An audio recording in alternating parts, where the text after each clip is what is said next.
Welcome to IRO Live with host Bob Bay. We started out in Exodus 14. We realized we were freed from slavery. We came to the Red Sea. We came to the point where we began to understand that we had to move forward into the unknown. When there seems to be no way, we have to trust that God will open a way. And He did, right? He opened up the Red Sea. But He didn't do it until the people took the first step. So then the next step was in chapter 15, and we talked about this thing of having this thirst that only God can quench.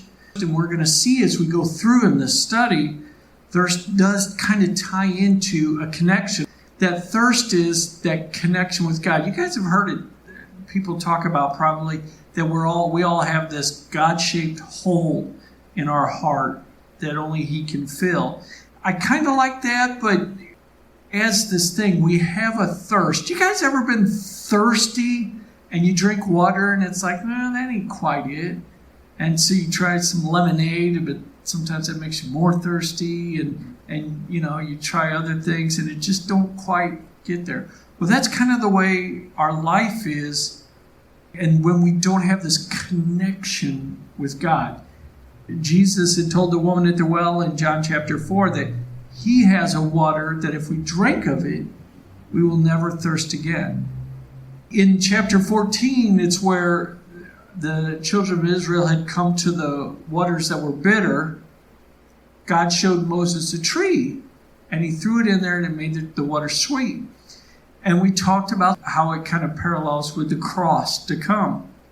But not only that, remember we've talked in the past about how many times when God's wanting to establish a principle, He'll give examples or foreshadowings so that we can look and we can see what was, and then what is, and then what is to come.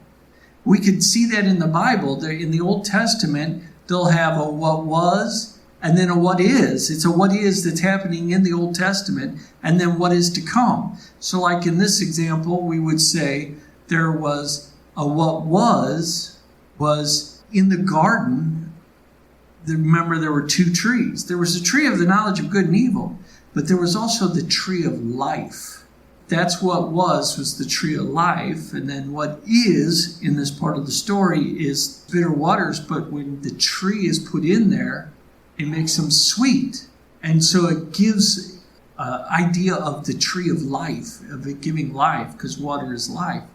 And then that is a foreshadowing of the living water that is Jesus, right? He is that tree that if we eat from that tree, the fruit of the cross and what happened on the cross, we will have eternal life, just like the tree in the garden. So you see, it's what was, what is, and what is yet to come. And so it's that same way now. There was the garden. There was the journey through the wilderness. But we're going through that now. Then in Revelations, in the book of Revelations, it talks about in the end, there's going to be a garden, which is going to be this world, and there is going to be the tree of life, that rivers of water flow out. What was, what is, and what is yet to come. No, we're not fully experiencing the fullness of God's kingdom right now because He hasn't fully established it. He's established it in the spiritual realm. He is seated in His throne on high. He conquered sin and death. He is the king. He took care of it. There is still more when the whole world comes under His authority. We're looking for that day. What was, what is, and what is still to come, right? So then the next part of the journey is in chapter 16, that hunger that only God can fill. It's our manna, our daily bread. And we saw also in John chapter 4, later on after the well experience, the disciples said, you need to eat. And He says, I have a food of which you don't understand, and that is to do the will of my Father. It's a purpose. God's purpose is a food for us. So Jesus says this. You guys, can you picture that what I'm trying to paint here? We all have a hunger. And that hunger is the emptiness when we don't have the purpose and meaning in life that God gives to us. But we have to live in today, just for today, in that purpose. We do our best today to do what God's called us to do. We're not doing it for tomorrow. We do today the steps we need to take today to fulfill what God's called us to do. What that means is we can't look in our lives and say, one day when I'm like such and such, one day when all of this other stuff is taken care of, then I'm going to follow God.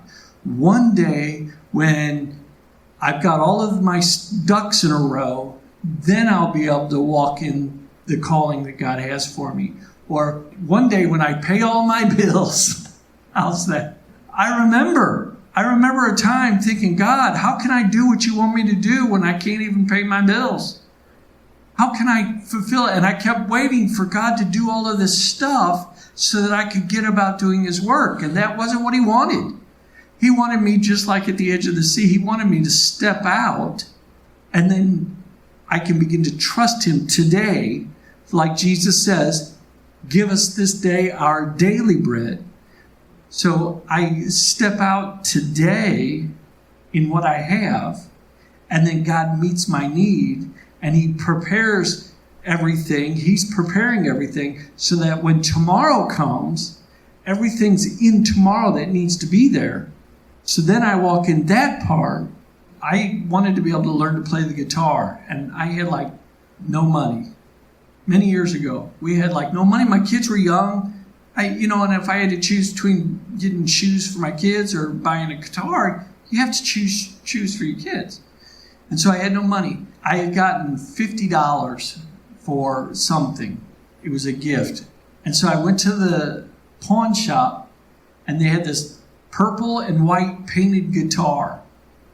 I called it my Elvis guitar, because if you picture what Elvis would have had in the 70s, So I called it my Elvis guitar. It was $50. And so I bought this guitar, and I was like, ooh, I got me a guitar, and it had an acoustic pickup built into it. I'm like, woohoo, I can rock it now. But here was the thing, it was so cheap in the way it was that if you put any pressure at all on the neck, it would be out of tune.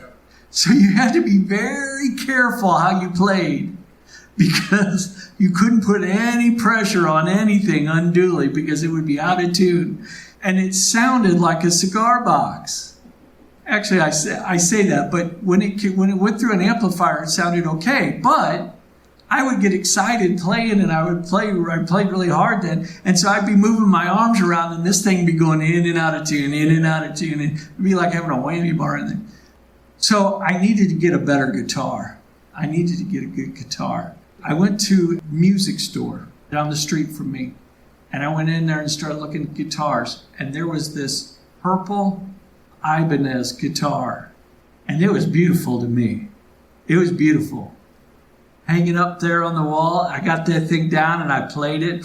Ooh, that sounded good too. Sounded good.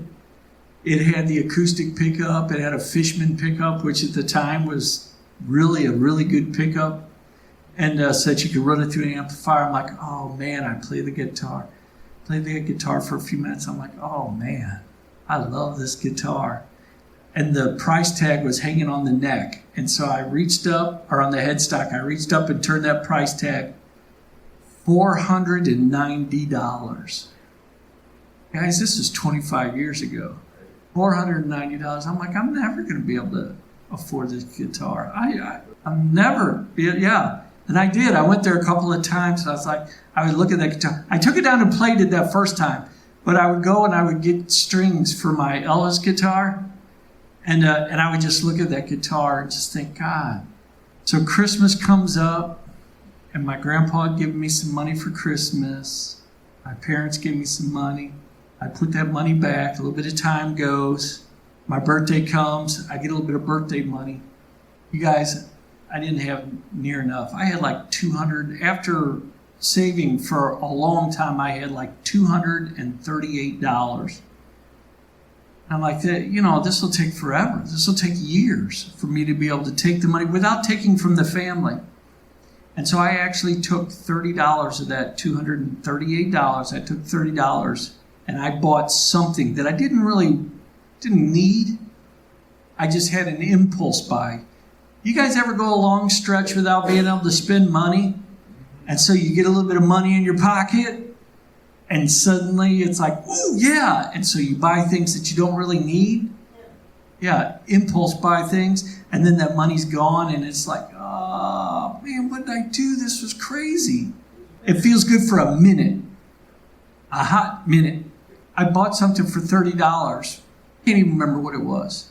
But so I happened to be looking for a certain nail gun for work.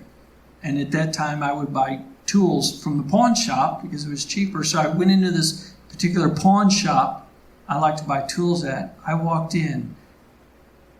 Boom. There it was. The purple Ibanez guitar hanging on the wall. I'm like, oh my goodness. It's right there. I went over, I got that thing down. It played even sweeter than the last one. I was like, oh my goodness. Oh my goodness. And it had a price tag on the headstock too. And I reached up, I was afraid to look. I turned that price tag, $230. No, because remember, I just spent $30 on something that I didn't need, didn't want. And I was heartbroken, I was crushed. And I'm like, oh my goodness. But guess what I did? I went home and I said, Pam, I found it. I found the guitar. But to get it, I have to take $30 more. And I'm going to have to take $30 from the family money. And that was a big deal at that time. And I said, but I need to do it. And I went back and forth because I was like, God, is this okay to do this? And he said, yes, it's okay. But learn this lesson right now. I substituted. God had a plan and knew that guitar was coming the whole time. And he worked it out to provide for me to buy that guitar. So I had the right amount of money. But because I was impatient, I spent that money. So you guys get the point, right? Well, I bought that guitar. And that's what I wrote. All these songs that I sing, the songs that I write, that's the guitar I wrote on. I still have it. I learned my lesson in a big way. But you know what? I've still made similar mistakes, right? Because we do that sometimes. Sometimes we learn some really important lessons and then a little bit of time goes by and we forget. We have to relearn them so that it gets cemented into us. But that is an important lesson when we have this hunger. And before we allow God to fill that with our daily bread, we get hungry, we want something else. We eat something sweet and unhealthy when we should be waiting and saving our appetite for dinner. That's with the hunger. And that hunger is that connection with God to walk in his plans and purposes. Chapter 17. We get to chapter 17. They've gotten the manna. And they head out again, and I'm going to read it. Then all the congregation of the children of Israel set out on their journey from the wilderness of Sin, according to the commandment of the Lord, encamped in Rephidim. But there was no water for the people to drink. Therefore the people contended with Moses and said, give us water that we may drink. So Moses said to them, why do you contend with me? Why do you tempt the Lord? And the people thirsted there for water.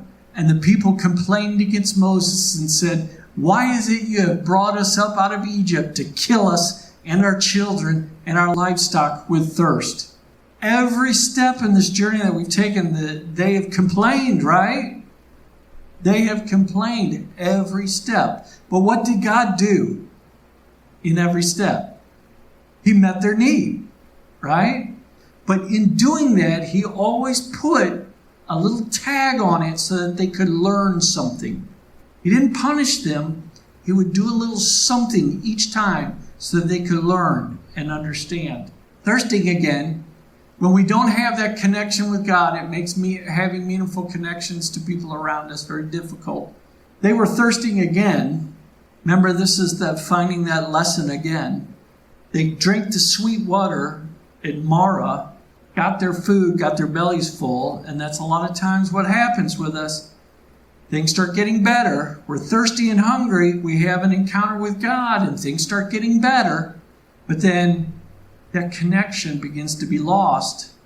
We all have relationships, right?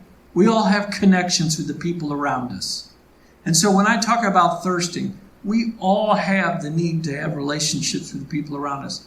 And whether you know God or not, you can have relationships with the people around you. And sometimes they can be fulfilling in their way. But they will never satisfy that thirst or quench that thirst like first having that relationship with God. And then when He does the things inside us, then that allows us to make more intense, better connections with the relationships and the people around us. Part of that being, just as an example of it, is when we don't have God in our lives and we're trying to use the relationships with the people around us to meet our needs and make us feel better, we'll end up reverting to manipulation and control in order to get what we want out of the situation. But when we have that fulfillment with God and He quenches that thirst, we lose that need to manipulate and control in order to get our needs met, because they're being met, and we're able to allow people to be people. People can be themselves around us. They don't have to meet some kind of criteria or requirement because they don't have to fill our needs. We're then able to walk away from unhealthy relationships. We can work on those relationships to try and make them better. But if they're unhealthy, we can walk away from them. We don't have to stay in it because we're stuck because of some need. If people threaten to leave us, the fear of rejection or being alone is not there anymore. And so we cannot be manipulated by others. See what I'm saying? We won't be manipulated by other people to meet their needs because they're doing the same thing. And when we're able to set healthy boundaries for ourselves, we're not being manipulated and controlled, so we don't build those resentments. And everything goes better in our lives. We build healthier, more meaningful relationships, which it's like that, again, like that spiral staircase. We have a better relationship with God, which causes us to have a better relationship with people, which then, I know it sounds funny to say this, but as we have better relationships with people, we are then able to have a better relationship with God because we begin to understand things better and we begin to see things better. So then that means we have better relationships with other people, which means we have a better relationship with God. And throw in the fact that one of the people we're having a better relationship with is ourselves. Remember the 3 types of relationships: ourselves, our neighbor, and God. As all of those relationships grow, they keep going up and up and up. So, having said that, let's look at the next passage. So in verse 5 and 6, basically I'm going to paraphrase, God tells Moses to take the rod that He used to part the Red Sea. Remember, He set the rod in the sea and it parted. Tells him to take that rod and strike this rock that they were at, and water came out. Now, this is just a little Cliff Clavin fact, if you guys know what that means. There are archaeologists who have actually identified a place where, in an arid climate, like a really dry place in the desert, where there is this rock that has been split in half, and there is erosion that has taken place. Huge boulders that were rolled. It looks as if thousands and thousands and thousands of gallons of water have come out and eroded this. Now, there were over 1 million children of Israel that left Egypt. I've heard a lot of different numbers, but I'll say there are over 1 million. So it would take a lot of water blowing out to do that. I love listening to podcasts that talk about creation and then archaeology and the history of all of it. I thought that was fascinating that they found a place like that they think is this, where this occurred. God, once again, met their need, but He didn't do it like He did before, right? But He is teaching them. There's a lesson involved in this. Some of you may realize that we're going to come back to this place again later on. But for right now, this is what we find out. God met his need. And so in verse 7 of Exodus, so he called the name of the place Massah and Meribah because of the contention of the children of Israel and because they tempted the Lord, saying, is the Lord among us or not? So they came up. They weren't just complaining because they didn't have water. They came to a place. Remember, we talk about connection, having a connection with God, and that connection wearing off. They were in a great place, had food and water, and everything was good. And then they go on, and they experience that thirst again. And they're like, is God even with us? Now, you remember, think back, from the Red Sea, they've been following this pillar of fire by night and the cloud by day. God's been doing all of this stuff as they're following, wandering along, and yet they say, is God even with us? That is us, right? They didn't have the Holy Spirit, but it's before the Holy Spirit. They didn't have it within them, but that was God's presence. That was the presence of the Lord.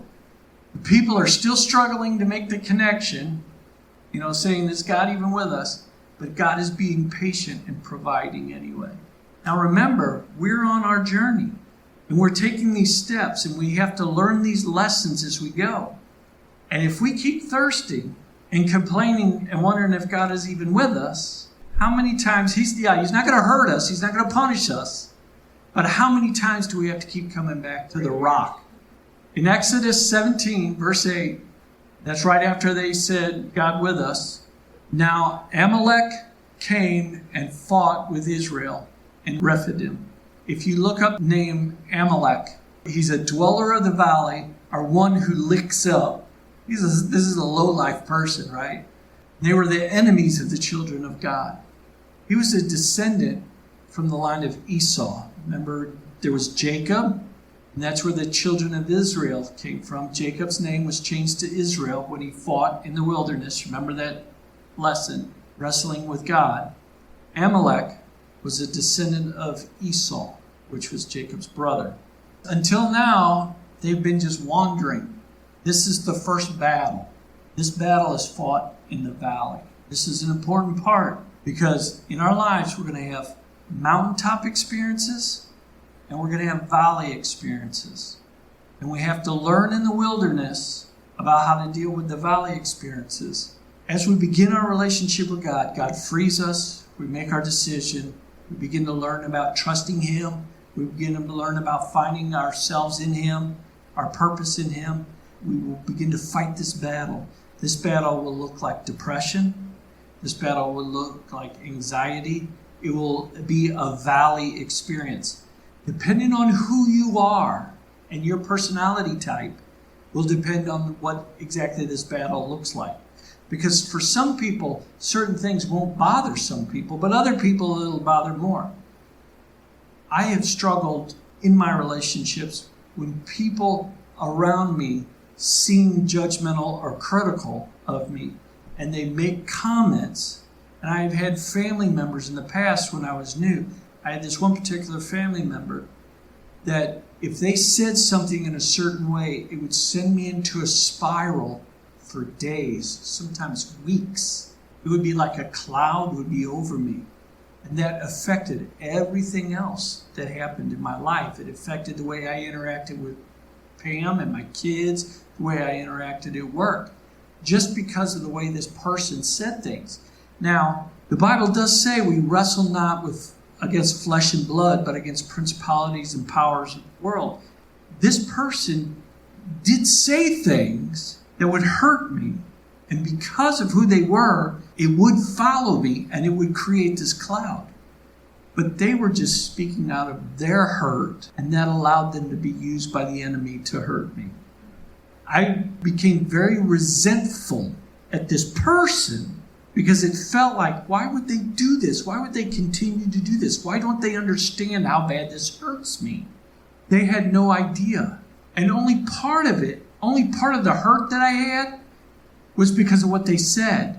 Part of the reason why it affected me the way it did was because of what was going on inside of me. Guys, I work in construction. Sometimes I'll get a splinter in my finger. And if you get a splinter in your finger with treated wood, it doesn't take but a day for that to flame up and get red, almost infected. If anything touches that, oh my goodness, it hurts like you wouldn't believe. But if that splinter wasn't there, that same pressure, that same thing wouldn't bother me at all. And so when people do things, when we're in our valley experience and people do things and it hurts so bad, it's usually because of what's going on inside of us. And if we can have that splinter pulled out and God would heal that area, then they can say those things and it doesn't hurt so bad. You're able to just go on from it. But resentment and bitterness is like that festering splinter. That's why we have to deal with those things. As we head into this battle, we're going to learn about this battle and how we deal with it. You guys can read ahead if you want. But we're going to learn about how God takes care of this battle and what the answer is on how we do this. Because they had victory and they had to go through the actions of fighting. And God was taking care of it. Thanks for listening. Please comment and subscribe for upcoming podcasts. To order your copy of My Real Life, go to the Take Action page at our website, reallifeministries-stl.com, or go to Real Life Ministries STL on Facebook.